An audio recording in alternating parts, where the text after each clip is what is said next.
السلام علیکم کچیر تاسو نه خبر زما نوم جمیل احمد دی او زه تاسو ته په دې چینل کې شراغلی درته وایم ولې چې زما کوشش وی چې هر کله زه پر دې چینل باندې زه تاسو ته چې دغه یو پیغامونه درکم چې کم شان چې ما زده کړی دي هغه خپل کوشش کوم چې زه سره در سره شیر کوم چې شاید تاسو په ژوند کې هم د دې څخه یو ګټه ورسیږي نو شراغلی درته وایم په دې چینل کې نن به زه سره خبرې کوم 8 things that a man should do every day یعنی کې هغه اته شیانه چې باید هر انسان په ورځ کې د یو ښه ورځ د تیرولو لپاره خامخا وکړي. نمبر 1 have goal in mind یعنی کې د شپې د بېدېدو تر مخه ته باید خپل ځان لپاره یو نوټ جوړ کړې چې ته کم کارونه باید د سهار د سره ورسې یعنی کې هغه ټوله نوشته که ضروري نه دي چې ته بیخي ډېر خپل ځان لپاره یو غټ لیست جوړ کړې چې هغه چې سهار سي ته ټوله در سره ونه رسې صرف هغه مهمه نقطې نوشته که چې کم کارونه ډېر ضروري دي هغه چې ته نوشته کې او ته بیده سې چې سهار راکښېږې او ته بیرته هغه لیست وګورې چې ته کم کارونه باید ته نن در سره ورسې دې څه ته دا فایده رسېږي چې اول خو ته خپل په ورځ خبر شو چې نن ورځ به دې څنګه تېرېږي ولې چې تا ټوله نوشته کړي دي چې کم کارونه ته در سره ورسې او دغه کارونه چې تا نوشته کړي دي دا یو رقم ته مجبوره کړي چې دغه کارونه باید ته وکړې که ته چیرې نوشته نه کړې نو ته به خپل په کارو باندې نه خبر اکثر داسې کارونه چې ستا د ذهنه ووځي او ته هغه در سره ونه رسې او ته خپل په ځان نه پوهېږې نو هغه در څخه پاتې سي. دویم دا دی ریډ نیوز یعنی کې خپل ځان لپاره یو څه دنیوي معلومات هم اخله سهار چې راکښېنستلې صرف یې 15 یا 10 دقیقې ورکوه د دې بالا هم د خبرنامې دپاره وخت مو ورکوه که خبر چیرې ته په ټي وي باندې کتلی سې په ټي وي وګوره چې ستا په ملک کې څه روان دي په دنیا کې څه خبرونه روان دي که چیرې په انټرنیټ کې یا ته داسې یو اخبار وایې په اخبار کې ته خبر در راسېږي د هغه څخه چې په هر شي کې وي پروا نه لري خو مقصد یو 10 دقیقې ته خپل یو دنیوي خبرونه هم ګوره نو هغه څخه فایده دا ورسېږي چې ته یو په دنیا خبر سې او دوم دا دی که ته یو چا سره ووینې نو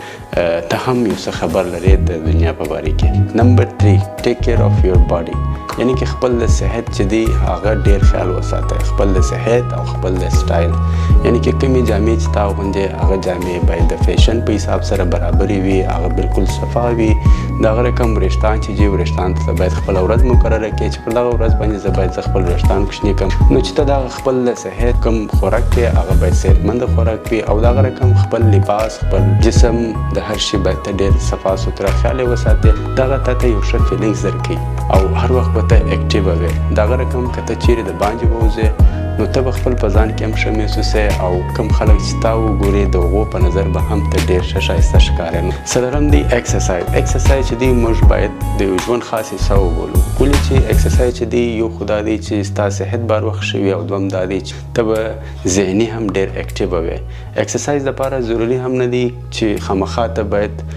جیم ته ولاړ سې فټنس ته ولاړ سې که هغه ته نسې تللی اول خو هلته ولاړ سه که چیرې ته هلته نسې تللی نو ته کولی سې چې مثال یا جوګینګ وکړې ځغستا وکړې یا د پښو تګ وکړې یا مثال که سویمینګ خوښېږي سویمینګ ته ولاړ سې خو مقصد چې هر شی وي خامخا ته خپل په ورځ کې باید نیم ساعت یو ساعت باید ته خپل د صحت دپاره وخت راوباسې ولې چې ته خپل د صحت دپاره وخت راوباسې نو دا به هم ستا صحت به ښه وي او هم به ته په ځان کې ښه محسوسې او هم به ته هر وخت انرژیټیکه اوسې. نمبر 5 learn something new یعنی کې په ورځ کې باید موږ تاسو یو نوی شی زده کړو یعنی کې اول ما دغه درته ویله چې په اول کې مې دا درته ویله چې باید موږ ټي وي وګورو په ټي وي څخه موږ معلومات واخلو چې په دنیا کې څه روان دي او زموږ په ښار کې څه روان دي یا د دنیا یو معلومات موږ څخه باید خامخا وي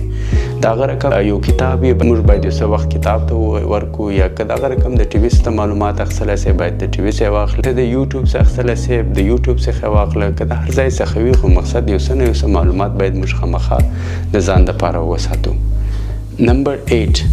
at the end of the day stop and look back یعنی کې د دې مطلب دا دی چې ورځ دې خلاص وله شپه سوله اوس نو ته ستا د خوب وخت دی دغه وخت باید ته هر کار هر سوچ سټاپ کې او صرف ته د دې په باره کې ته باید سوچ ووایې چې ورځ دې څنګه ولاړله ته باید ټوله شیان بیرته خپل په ذهن کې د ځان سره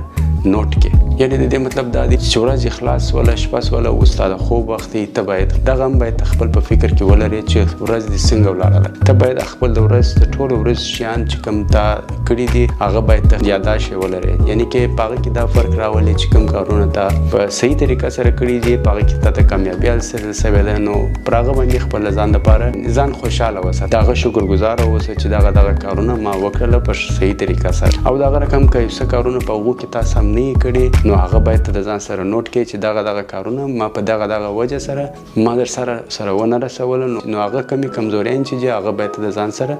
نوٹ کړې. ولې د دې څخه یو خو دا سوله چې تا ته خپل خامیانې معلومې سولې، نو بله پلا چې دی ته به هغه کارونه په صحیح طریقه سره کوي. نو دغه ویډیو زه پر دا ځای باندې ختموم او زه تاسو ته تhank you وایم چې تاسو زما ویډیو در اخرې پورې وکتله او زما کوشش دی چې هر وخت دغه رقم ویډیوې زه جوړوم او زه ستاسو سره شیروم. نو تاسو زما چینل سبسکرایب کړئ چې زما ویډیوې تاسو څخه ضایع نه شي. نو بل ورځ بیا پر بل ویډیو وینو. د خدای په امان.